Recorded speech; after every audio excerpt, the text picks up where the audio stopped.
Jimmy? Don't stand there with your beak open. Say something. Explain yourself. Your tongue's flapping, but no noise is coming out of your big mouth. You've heard of HD radio, and you've heard of HD TV. This is HDZ. Okay, time is tight because I've got to start right away with this interview. We have so much to cover with Connor and Jayson from the Junior Factor. So without further delay, we have a lot to talk about, so we'll go commercial free for the entire hour. Okay, next on the Jimmy Z Show, I could not be happier to welcome back Connor and Jayson of the Junior Factor. We had you guys on, about a year and a half ago? Yeah, I think it was maybe a little less than that, but I think it was November. Yeah, it was a very highly rated show. People loved hearing from you guys. So once again, Jayson and Connor, welcome to the Jimmy Z Show. Thanks for having us. Yeah, thank you. Well, you guys have had some exciting things happen in the last year, over that, I guess, close to a year and a half. I think the first thing we need to talk about is the Junior Factor, which continues, and how often that's on television. And the website for the Junior Factor is in my show notes, so people can check it out. Talk a little bit about the Junior Factor and what you've been up to. Well, you're absolutely right. We've gone through a lot of changes in the past year, particularly since we've started the show. And in terms of when our show is scheduled, if anyone wants to check us out, we air every other Friday on a biweekly basis at 7 o'clock p.m., and we broadcast live to our website, www.thejuniorfactor.com. Things have really been going great for us. I think Connor and I are both starting to really dive in deep and understand what the current problems of America are today. And I think we're really starting to offer solutions that we have thought of by ourselves. You know, before I kind of was getting most of my opinions from TV shows or stuff, but one of the biggest changes, at least for me, is that I'm finally starting to think of my own opinions and my own solutions, which is really a great thing, I think. Well, let me say, I want to get some comment here from Connor on this, but when you do your own show, this is something I found. I've always been politically aware for decades. And then I started doing my own show. I've been doing it for over 2 years now. And not only do I know more, but I can talk in more detail. And when I get in political conversations with friends of mine, they're almost intimidated now because, and I'm not saying that's a good thing. I try not to intimidate people, but I can talk in so much detail and I can offer up so much opinion because the more you dig into things to do your show, you can't help but learn more. It's true, and I always tell all my friends, my family, and I even myself, you have to educate yourself, and it's not an easy thing to do. I mean, it took us, almost like 2 years to really get into the swing of things in politics. I mean, we're only teenagers. We only know so much, but if you read enough and if you can comprehend it, you can do a lot with your information. I bet you guys understand now, and you can probably identify how much you're not being taught in school in general. Absolutely. That's one of the key reasons why we started the show. Indoctrination, being presented one side, which was typically the left side of politics. And as we said in our last episode, we started the show simply to give students another side that they were not hearing in the classroom. You're absolutely right. That was one of our biggest factors that helped contribute towards the creation of the Junior Factor. Let me ask you, Connor, in school, do they sit down and teach the Declaration of Independence, the Constitution, and the Bill of Rights? A very limited extent. This year we are taking American history. Freshman year we did take civics, where we did learn about the Constitution and the Bill of Rights, but you never really go that in-depth into it. And there was actually an interesting article in the Hartford Courant, our local newspaper, a couple of weeks ago, about problems surrounding schools and what they teach about American history and the Constitution, I really don't think they teach it enough. We only take 2 years of American history, I believe, like a year in middle school and a year in high school, and you only take one semester on American government and the Constitution, and you don't really even study the Declaration. So, Jayson, they get into, I assume they get into some kind of civics about how the government works, but do you think that most of your classmates really understand what happens on a city level, county level, state, and federal level in government? To an extent, but not very much in depth. The thing is, the problem is not only what the teachers are saying, the problem is not what they are not saying, if that makes sense, but rather what they are presenting in class. For instance, I'll give you 2 examples.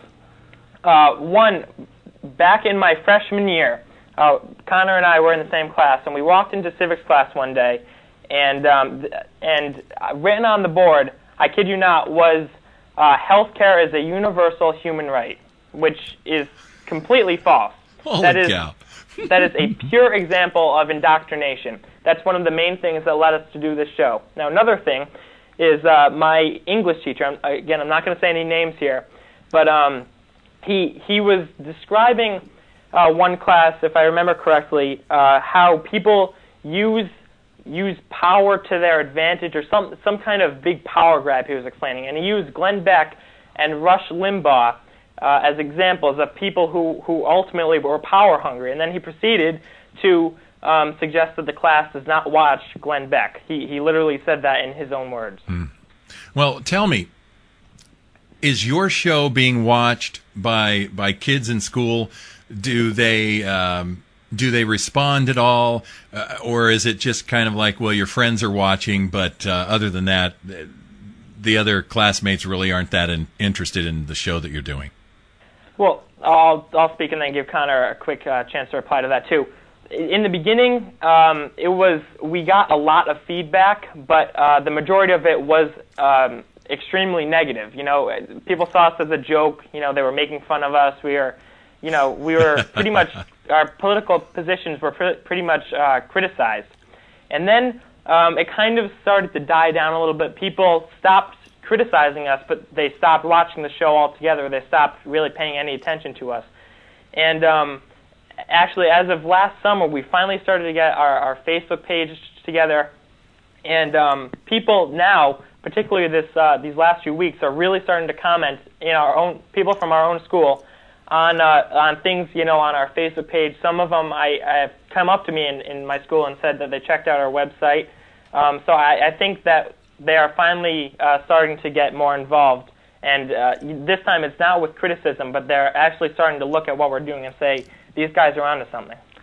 Yeah, well, so they're paying attention. I'm sorry, Connor, go ahead. I was just going to say, well, it's very true. Once we ourselves improved on our own show, because, we've had our struggles on our own show. We haven't always been, I guess, right with everything, but once we did improve, there were students that wanted to even come on our show to discuss something or debate something. So we do have a little bit of a following within our school, but we also have a little bit of a following across the state of Connecticut, people that watch us. Wow, that's phenomenal. Well, tell me, Connor, a little bit about the website, the Junior Factor, and what people are going to see, because it's not just for your TV show, it's not just for your school. That's a World Wide Web website, and I think young people and people like myself who are interested what young people are talking about, I think they can get a lot out of that website. Yeah, they can. We keep all of our previous episodes on there. They're really, anyone who wants to watch them, I find them to be interesting, at least. They're all good history lessons because we discuss so much on just 1 hour of a show. They can find a lot of things on there. They can find links to other websites, including our new one, which I guess we'll be discussing later. Mm-hmm. And I'd suggest to anyone to check it out because, as you said, we can get a worldwide following. We do have people in other countries that watch us, and anyone who goes on there can really learn something about history. And as long as one person learns something, I think that's great. Jayson, how many episodes on the website now? I think we're at 36 or 37 episodes. I'm pretty sure tonight is 37. Wow. And you're doing a show tonight then? Yes, we are. What are you covering tonight? Tonight, I'm going to be talking about, I'm going pretty in-depth with this episode here. I'm going to be describing what I personally believe the true America is according to our founding fathers and what we are not. It's going to be a very different kind of episode, but I think our fans will like it. We can get into more detail on this later in the interview, but does it drive you nuts when Barack Obama dares to talk about the founding fathers? Yeah, because I remember the time he said something about the founding fathers being wrong about the Constitution at times, and that doesn't make sense because I'm pretty sure they're the guys who created it. Right, yeah. So you can accept it or not, you can like it or not, but the Constitution is what it is. It is, and it's the greatest Constitution on earth, and it's the longest-lasting Constitution. Okay, let's talk about the spin-off website, I'll call it that, how you started the Founding Voice and what the purpose is. Let's start with Jayson. For the first year of the show, we kind of, we made a lot of progress. We got over 1,000 fans on our Facebook page. And then we kind of reached a standstill. We weren't losing any fans, but at the same time, we weren't gaining any. And we always, one of the things about our show is that we always want to be moving forward and building our show as much as we can. And we are at a standstill. And I basically was thinking to myself, and I said, we got to find a way that we can branch out and kind of reach bigger audiences and different people. And so the first thing that came to mind was a partnership. Getting connected with another show. And it just so happens that within about a week of my idea for this partnership, I found this group called We the People, American Black and White, and they do another live internet show like we do, and they actually broadcast from Oklahoma. And the partnership's been going good, and it has been working.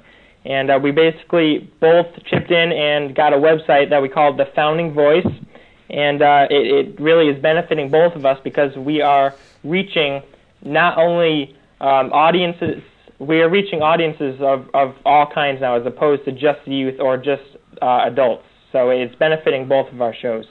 So that other group, are they adults or youth? They are adults. Oh, that's great. So you got the perfect combination. Right.